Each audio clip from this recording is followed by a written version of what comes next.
내가 붙드는 나의 종, 내 마음에 기뻐하는 자, 곧 내가 택한 사람을 보라.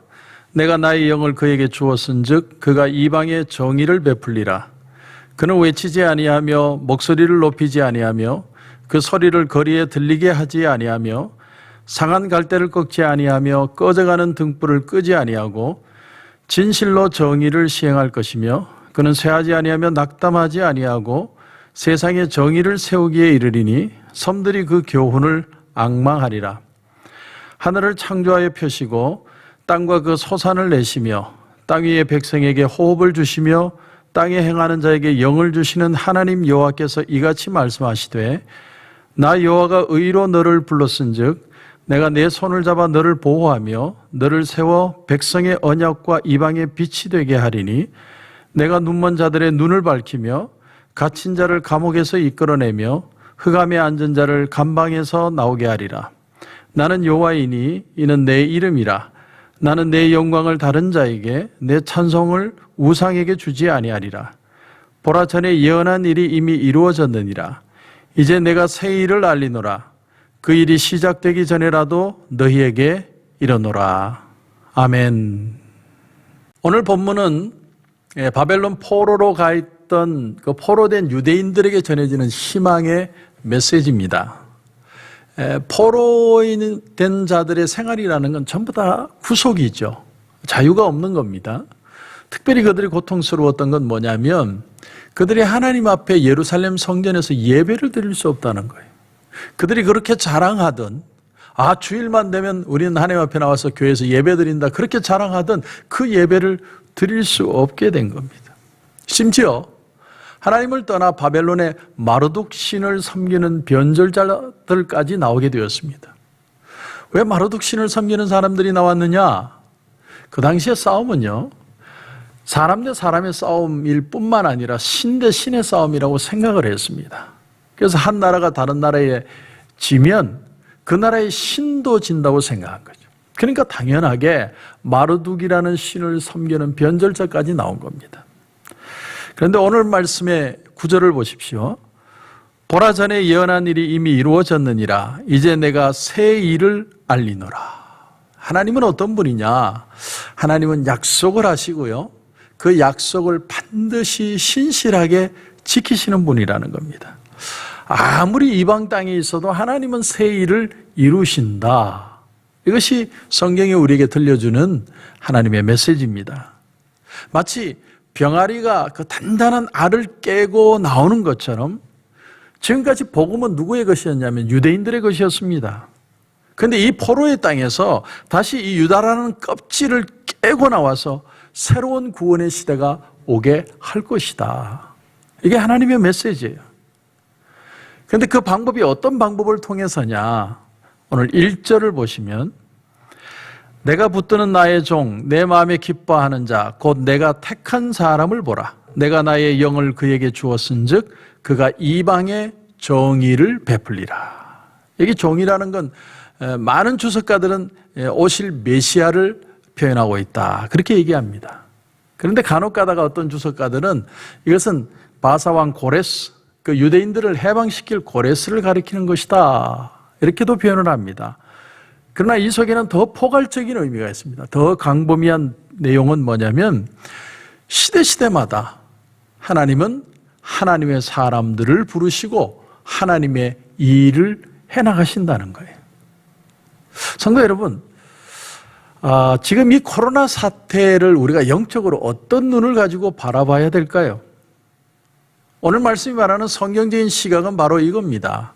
우리의 구태의연한 매너리즘에 빠진 단단한 아집의 그 껍질을 깨고 하나님이 이루시는 새 재창조의 역사의 시간이다. 우리가 그동안에 예배도 나오고 신앙생활도 하고 믿음으로 산다고 애를 썼지만 오래된 것들은 다 어떤 모습의 틀이 잡히기 마련입니다. 내가 그냥 매너리즘에 빠져서 그냥 주일만 되면 교회 오고 예수 믿었으니까 그렇게 살고, 그렇게 사는 인생이 아니라 이런 과정을 통해서 하나님이 재창조하시고 더 귀하게 우리를 복음화시켜 사용하시는 그 역사의 시간이 바로 고통의 의미라는 겁니다. 여러분, 복음은 변하지 않습니다. 복음은 항상 그대로 있는데 사람은 변질되죠. 사람은 매너리즘에 빠집니다. 그래서 시시때마다 하나님은 우리를 새롭게 회복하시고 그 껍질을 깨고 나오시게 만드시는 겁니다. 그래서 하나님은 그때그때마다 시대마다 은혜를 주시고 은혜를 아는 사람들을 부르시는 겁니다. 그래서 그들을 통해 하나님의 은혜를 전하는 사명자가 되게 하십니다. 아브라함을 고향에서 살 때 불러주셨습니다. 그런가 하면 다윗도 고향에서 양치던 목동인데 하나님이 부르신 거죠. 사울도 그냥 예수 믿는 사람들 괴롭히고 살던 사람을 하나님이 그의 인생을 터치해서 불러주십니다. 그런가 하면 제자들도 바닷가에서 고기 잡던 사람들, 그 사람들을 주님이 불러주시고 하나님의 일을 감당하게 하셨습니다. 하나님은 그들뿐만 아니라 지금도 저와 여러분을 부르시고 계십니다. 여러분이 살아온 날들을 한번 돌아보십시오. 내가 원해서, 내가 잘나서, 내가 하나님을 믿은 게 아닙니다. 나는 그저 이 세상에 그냥 어떻게 하면 잘 먹고 잘 살까를 고민하며 살았는데 하나님이 내 인생을 만지셔서 여기까지 오게 하신 거예요. 그러니까 하나님은 지금도 부르시고 깨닫게 하시고 사명자가 되게 하신다는 겁니다. 지난주에 유튜브 방송을 하나 보다가 참 많이 감동을 받았습니다. 이 미국의 America's Got Talent라고 하는 아주 유명한 프로그램이 있죠. 그래서 거기서 이제 노래도 부르고 또 재능도 보이고 그래서 실력 있는 사람들은 픽업을 하지 않습니까? 근데 그 프로그램에 아치 윌리엄스라고 하는 아주 노인이 나오셨어요. 70이 다 된 노인이 노래를 부르러 나온 겁니다. 그래서 아니 어떻게 나오셨냐고 그렇게 물었더니 그가 하는 말이 자기는 37년 동안을 감옥에 있었답니다. 그 얘기가 딱 들려지는 순간 장내가 아주 물을 끼얹은 듯 아주 고요해졌어요. 그리고 전부 놀란 눈으로 그게 무슨 말인가 하고 듣고 있는데 자기가 37년 전에 한 백인 여성을 살해했다는 그런 어떤 무고한 죄를 뒤집어 쓰고 감옥에 37년을 살았다는 거예요. 그런데 DNA라는 그 새로운 검사 방법이 나오는 바람에 자기가 무죄가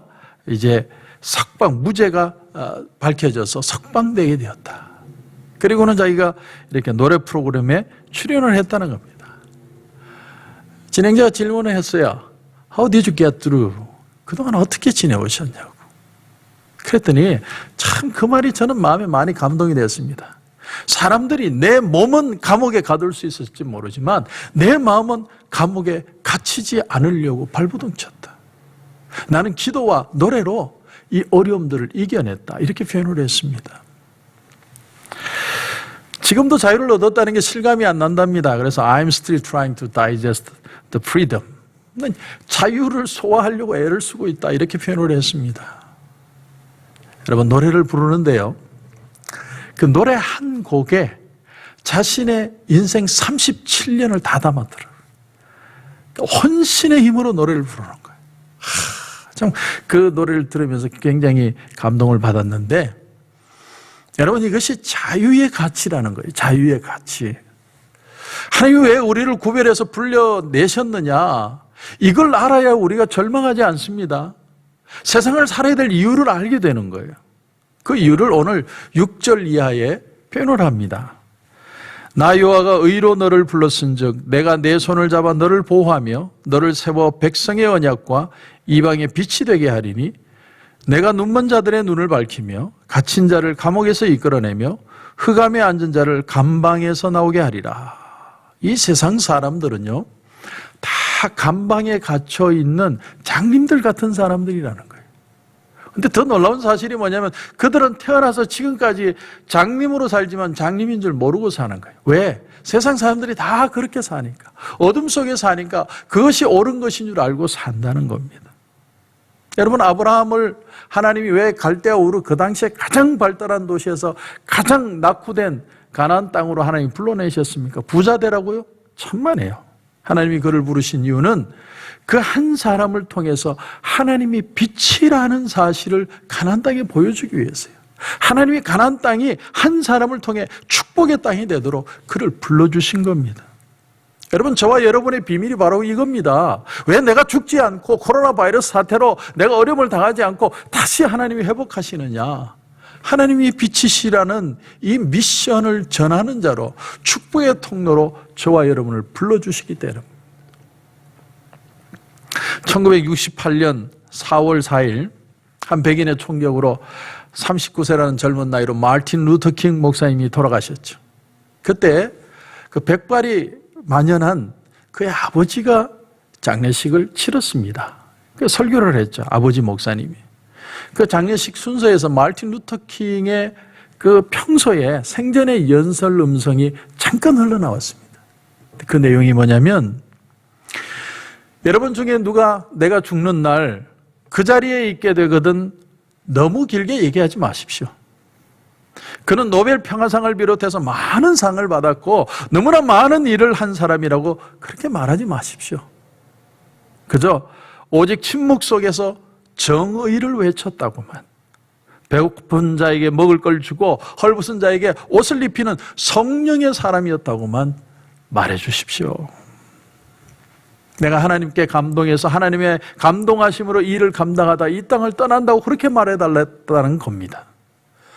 여러분, 하나님께서 원하시는 새 일은 온 세상에 정의를 세우는 일입니다. 그래서 오늘 1절에 그가 이방에 정의를 베풀리라 이렇게 표현하는 거예요. 그 정의가 뭘까요? 하나님과 인간, 인간과 인간 관계 사이에 올바른 관계를 회복하는 거예요. 이 세상 모든 사람들은요, 하나님과의 관계가 죄를 통해서 끊어짐으로 비틀려져서 이 세상을 살아가는 거예요. 인간과 인간 사이의 싸움과 고통과 분노와 모든 아픔들이 사실은 하나님과 떨어짐으로 일어난 일입니다.